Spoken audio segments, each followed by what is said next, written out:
बिस्मिल्लाहिर्रहमानिर्रहीम। Hello, welcome back to my channel chemistry zone. आज हम एक नया टॉपिक लेके आए हैं, that is Dempster mass spectrograph. हमारे पास ये मास स्पेक्ट्रोग्राफ या मास स्पेक्ट्रोमीटर किस लिए यूज़ होता है, आज हम इस वीडियो में जानेंगे। सबसे पहले तो आपके पास, अगर आपसे कोई क्वेश्चन करता है कि आपके पास मास स्पेक्ट्रोग्राफ है क्या, तो उसके लिए आपको मास स्पेक्ट्रोग्राफ की डेफिनेशन आना चाहिए, जो कि है मास स्पेक्ट्रोग्राफ या spectrometer is an instrument which is use to measure the exact masses of different isotopes of an element. किसी भी एलिमेंट के डिफरेंट आइसोटोप्स जो होते हैं, उनके मासेस को एग्जैक्टली मेजर करने के लिए हमारे पास जो इंस्ट्रूमेंट या डिवाइस यूज़ होता है, that is called mass spectrograph. मैं फिर से रिपीट कर दूं ये चीज़ कि आपके पास डिफरेंट जो आइसोटोप्स होते हैं, जैसे यूरेनियम के हो गए हैं, आपके पास कार्बन के हो गए हैं, आपके पास क्लोरीन के हो गए हैं, हाइड्रोजन के आइसोटोप्स हो गए हैं। आइसोटोप्स कौन से होते हैं? जिनमें नंबर ऑफ न्यूट्रॉन या मास नंबर डिफरेंट होता है, बाकी number of proton her cheese same होती है, ठीक है। That is called isotopes. और इनके मासेस को, आपके पास मास ही डिफरेंट होता है, इनको मेजर करने के लिए जो डिवाइस यूज़ होता है वो होता है मास स्पेक्ट्रोग्राफ, ठीक है। मास स्पेक्ट्रोमीट्री या मास स्पेक्ट्रोमीटर भी वही चीज़ है, is an analytical technique which is use to measure. अब आपके पास जो स्पेक्ट्रोमीट्री होती है, मास स्पेक्ट्रोमीट्री या मास स्पेक्ट्रोग्राफ, वो किस लिए मैयर होता है, उसके लिए क्या क्या चीज़ वो मैयर कर सकता है।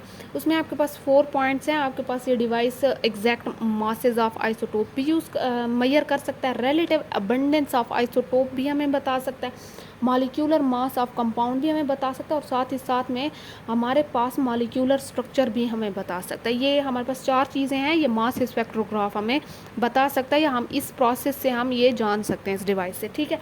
अब हमारे पास जो एक स्पेशल डेम्पस्टर मास स्पेक्ट्रोग्राफ था, वो क्यों आया, ठीक है। अब इससे पहले जो हमने मास स्पेक्ट्रोग्राफ पढ़ा था, वो ऑस्टन मास स्पेक्ट्रोग्राफ था। अब हमारे पास दूसरा है डेम्पस्टर मास स्पेक्ट्रोमीटर या स्पेक्ट्रोग्राफ भी कह सकते हैं।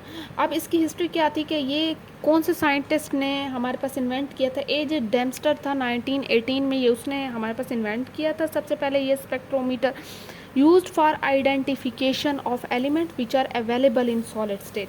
स्पेशली जो आपके पास ऐसे एलिमेंट के आइसोटोप्स के लिए ये था जो आपके पास सॉलिड स्टेट में अवेलेबल है, ठीक है। प्रिंसिपल इसका क्या है? अब प्रिंसिपल देखें कि in this technique the substance is first volatilized, means के वोलाटाइलाइज मतलब कि किसी चीज़ को वोलाटाइल करना, किसी जो चीज़ वोलाटाइल मतलब उड़ जाने वाली जो चीज़ होती है, देन आयनाइज, पहले उसे वोलाटाइल करेंगे, फिर उसे आयनाइज करेंगे with the help of high energy beam of electrons. ये आपको मैंने अलग अलग इसलिए ये चीज़ नहीं बताई, सिंपल में ये बताई है, वर्किंग में भी बहुत सिंपल बताई है, ये मैंने आपको बिल्कुल डिटेल नहीं दी इसकी। आप इसमें कुछ स्टेप हैं, जैसे आप वोलेटाइल उससे पहले करेंगे, वोलेटाइलाइज्ड करेंगे, कि उसे एक पहला स्टेप है, फिर आप उसे आयनाइज करेंगे। किस चीज़ की मदद से? कोई भी जो भी सैंपल आपके अंडर इन्वेस्टिगेशन आपने रखा हुआ है, ये मैं उस चीज़ की बात कर रही हूँ, with help of high energy beam of electrons. यहाँ पे आप high energy beam of electrons use करेंगे इन 2 स्टेप के लिए। द गैशियस जो पॉजिटिव आइंस होंगे थस फॉर्म्ड, ज़ाहिरी बात है आपके पास जब आप हाई एनर्जी इलेक्ट्रॉन यूज़ कर रहे हैं तो ऑब्वियसली जो आप गैशियस एटम हैं वो यूज़ कर रहे हैं, मीन्स कि आपने कोई सॉलिड सैंपल लिया, उसे वोलेटाइल किया, उसे गैशियस स्टेट में कन्वर्ट कर दिया, फिर उसे आयनाइज किया। आयनाइज आप कैसे करेंगे, आइंस कैसे बनाएंगे? आइंस बनाने के लिए आपने high energy beam of electron लिए, वो बीम ऑफ इलेक्ट्रॉन आएगी, वो जो गैशियस एटम होंगे उसके इलेक्ट्रॉन्स को नॉकआउट करेगी। नॉकआउट करने के बाद ऑब्वियसली जब इलेक्ट्रॉन निकल जाएंगे तो आपके पास पॉजिटिव आइंस बन जाएंगे, थस फॉर्म्ड, ठीक है, are separated on the basis of their masses to the charge ratio. अब यही जो आपके पास आइंस होंगे, ये अपने मास टू चार्ज रेशो की बेस पे सेपरेट होंगे, अलग होंगे, and recorded in the form of peaks. Obviously आपके पास स्क्रीन पे पीक्स मिलेंगी, ठीक है। अब मज़ीद भी ये चीज़ आपको क्लियर हो जाएगी। यहाँ पे देखें कि आपके पास सबसे पहले क्या होता है कि आपके पास यहाँ पे डायग्राम में देखें कि गैशियस और वेपर है, आपने आयनाइज वगैरह कर लिया, वोलेटाइल उसे कर लिया है, ठीक है। आपने अब देखें कि आपके पास गैशियस वोलेटाइल आपने कर लिया, मीन्स कि उसे गैशियस स्टेट में कन्वर्ट कर दिया है। अब देखें कि आपके पास ये कुछ जो हैं ये प्लेट्स हैं, जिसे हम परफोरेटेड प्लेट्स भी कहते हैं। यहाँ पे आपके पास ये प्लेट्स लगी हुई हैं, ठीक है। इन प्लेट्स के अंदर से ये जो गैशियस एटम्स होते हैं ये गुजरेंगे। अब ये जैसे यहाँ से गुजरेंगे आपके पास, ये तो एग्जामिनेशन अंडर जो भी आप सैंपल यूज़ करेंगे उसी का आपने वोलेटाइल किया, उसे कन्वर्ट किया गैस में, कोई भी सॉलिड सैंपल था। अब ये इस प्लेटों के थ्रू जो हैं वो अंदर पास होंगे, जो एक पॉजिटिव है एक नेगेटिव है। इसके दरमियान जो है आयन एक्सेलरेटिंग पोटेंशियल लगा हुआ है, यहाँ से इलेक्ट्रॉन गन लगी हुई है, ये जो जा रही है ये आपके पास वो हाई एनर्जी बीम्स जा रहे हैं। ऑब्वियसली जब यहाँ से ये जाएगा तो आपके पास ये जो इलेक्ट्रॉन गन लगी हुई है इसमें बहुत ही हाईली एक्सेलरेटेड इलेक्ट्रॉन्स हैं, इलेक्ट्रॉन बीम है। वो यहाँ पे जो गैशियस एटम होंगे वो ऊपर वाले उसके जो आउटर शेल के इलेक्ट्रॉन होंगे वो उसे किक करेंगे या नॉकआउट करेंगे या निकाल देंगे। तो आपके पास क्या बन गए, पॉजिटिव आइंस बन गए। अब पॉजिटिव आइंस को किस चीज़ के थ्रू हम गुजारेंगे, अब उनको स्ट्रॉन्ग मैग्नेटिक जो है फील्ड के थ्रू यहाँ पे गुजारेंगे। यहाँ पे आपके पास पोटेंशियल भी लगा हुआ है, आयन एक्सेलरेटिंग पोटेंशियल, ठीक है, जो उन्हें एक्सेलरेट करेगा। यहाँ पे देखें कि पॉजिटिव जो है वो नेगेटिव प्लेट की तरफ अट्रैक्ट होंगे, ठीक है। अब जैसे ही पॉजिटिव आइंस बन गए वो नेगेटिव प्लेट की तरफ अट्रैक्ट होंगे। ये जो आयन एक्सेलरेटिंग पोटेंशियल है ये आगे आगे फेंकेगा, जो आयन बीम यहाँ आके स्ट्रॉन्ग मैग्नेटिक जो फोर्स है फील्ड है उसके अंदर जाएगी और ये एक सर्कुलर फॉर्म में रोटेट होना स्टार्ट हो जाएंगे, ठीक है।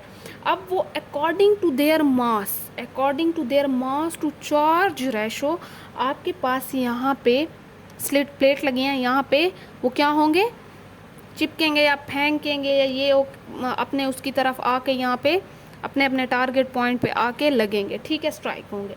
यहाँ पे लगा होता है इलेक्ट्रोमीटर कंडक्टर, ये है आयन कलेक्टर आपके पास और ये स्लिट प्लेट है, ठीक है। ये आपको बता रहे हैं कि ये आपके पास अकॉर्डिंग टू मास लगेंगे और यहाँ से हमें पता चल जाएगा और ये रिकॉर्ड कर लेगा इलेक्ट्रोमीटर कि हमारे पास कौन सा, किसका मास ज़्यादा है, किसका मास लाइटर है। ये जो है अब हमें पता चल गया कि अच्छा भाई हमारे पास ये जो है आइसोटोप के या आपके पास जो भी आपका सैंपल है ये उसका मास टू चार्ज रेशो हमारे पास ये ऐसे ऐसे आ रहा है, इन द फॉर्म ऑफ पीक्स आपको स्क्रीन पे नज़र आ जाएगा, ठीक है। अच्छा यहाँ पे देखें आपके पास वर्किंग आ रही है। वर्किंग में आपके पास क्या चीज़ आएगी कि आपने एक स्लो स्ट्रीम ऑफ गैस और vapours of a sample under examination जो आपने लिया था वो आपने पास करना है in between two perforated plates, जो पॉजिटिव नेगेटिव प्लेट्स थी उनके दरमियान आपने पास करना था। Here it is bombard with high energy electron shot out from an electron gun. आपके पास जो बहुत ही हाईली एनर्जी इलेक्ट्रॉन्स निकल रहे थे गन से, वो आपने निकाल कर उस जो वेपर्स होंगे या जो आपके पास सैंपल होगा उस पर स्ट्राइक करने हैं या वहाँ से उनके पास टकराना है, उनके ऊपर टकराएंगे। The gas atom are thus stripped out of an electron and are converted into monopositive ions. Obviously जो गैस के आपने इलेक्ट्रॉन्स इतने हाईली एनर्जेटिक बीम दी है तो वो जो सैंपल के एटम होंगे उनके जो ऊपर के आउटर शेल के इलेक्ट्रॉन होंगे वो एक एक इलेक्ट्रॉन को निकालते जाएंगे। तो ऑब्वियसली वो जो एटम होंगे गैशियस एटम या सैंपल के एटम वो पॉजिटिव आयन में कन्वर्ट हो जाएंगे। मोनो का मतलब होता है एक इलेक्ट्रॉन निकालना, मोनो पॉजिटिव आयन, ठीक है। When the positive ions are strongly attracted to negative plate, अब पॉजिटिव हमेशा नेगेटिव के साथ अट्रैक्ट होता है तो ये जो पॉजिटिव आयन बनेंगे वो नेगेटिव प्लेट की तरफ अट्रैक्ट होंगे, मीन्स कि वो आगे की तरफ जाएंगे। The beam of positive ion moving with accelerated speed then enters the magnetic field at right angle to its path and is thus made to move in a circular path। अब आपके पास क्या होगा, जो पॉजिटिव आयन थी वो आगे की तरफ मूव करेंगे, जो ऊपर से आपने एक्सेलरेटेड स्पीड दी हुई थी, एक्सेलरेटिंग आयन पोटेंशियल दिया, उसके ज़रिए ये आगे एक तो नेगेटिव की तरफ वो अट्रैक्ट हो गए प्लेट की तरफ। अब ये आगे की तरफ जाएंगे, जैसे ये आगे की तरफ जाएंगे वहाँ पे हमने सर्कुलर उसमें बिल्कुल राइट एंगल पे वहाँ पे मैग्नेटिक फील्ड लगाई हुई थी, ठीक है।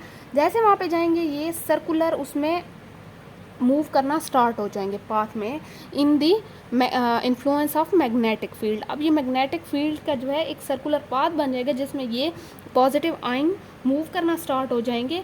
फिर क्या होगा कि आपके पास if the V is the potential applied across the accelerating plate and E is the charge on each positive particle, the electrical energy is VE, ठीक है।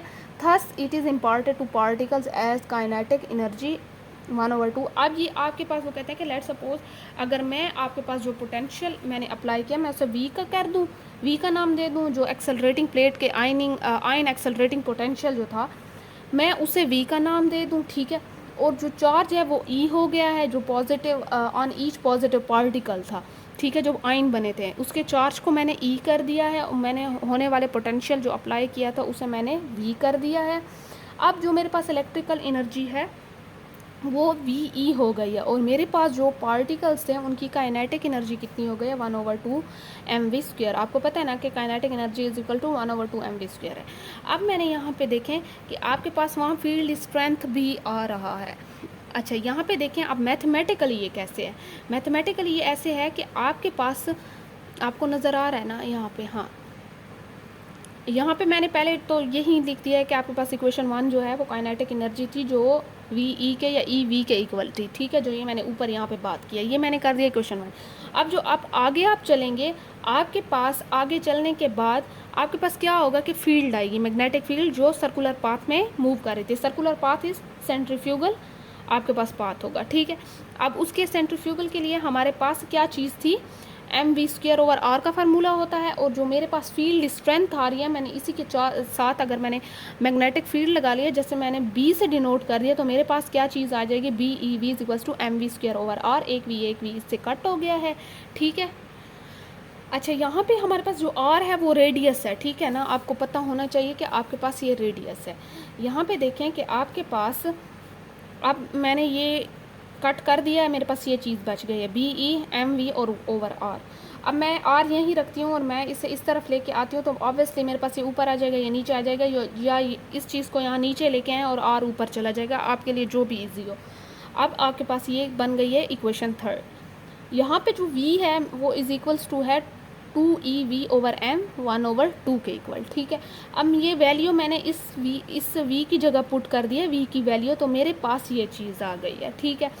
MBE वैसे सिर्फ मैंने v की वैल्यू पुट कर दी है। मैंने v की वैल्यू पुट करने के बाद अब क्या किया है कि मैंने इसका अगर मैं 1/2 हटाना चाहूँ तो ऑब्वियसली मुझे इनके ऊपर स्क्वायर लेना पड़ेगा। 1/2 का क्या मतलब है, स्क्वायर रूट है ना।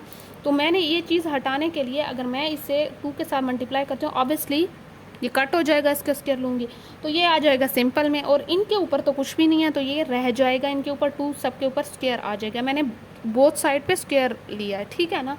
अब स्क्वायर मैंने यहाँ पे लिया है, इसके साथ तो कट हो जाएगा क्योंकि इसके पास ऑलरेडी 1/2 है। यहाँ पे देखें कि आपके पास अब स्क्वायर लेने के बाद मेरे पास ये इक्वेशन आ गई। अब स्क्वायर लेने के बाद जैसे मेरे पास ये इक्वेशन आई है, मैंने क्या किया कि मैंने देखे कोई चीज़ कट हो सकती है कि नहीं। हाँ, ये एक mm कट हो गया, एक e और e कट हो गया, मेरे पास बच क्या गया, एक m बच गया, एक v बच गया और ये एक 2 बच गया। यहाँ पे b² जो आपके पास फील्ड स्ट्रेंथ थी आपके पास, और एक e बच गया, एक e इसके साथ कट हो गया, m भी कट हो गया, ठीक है।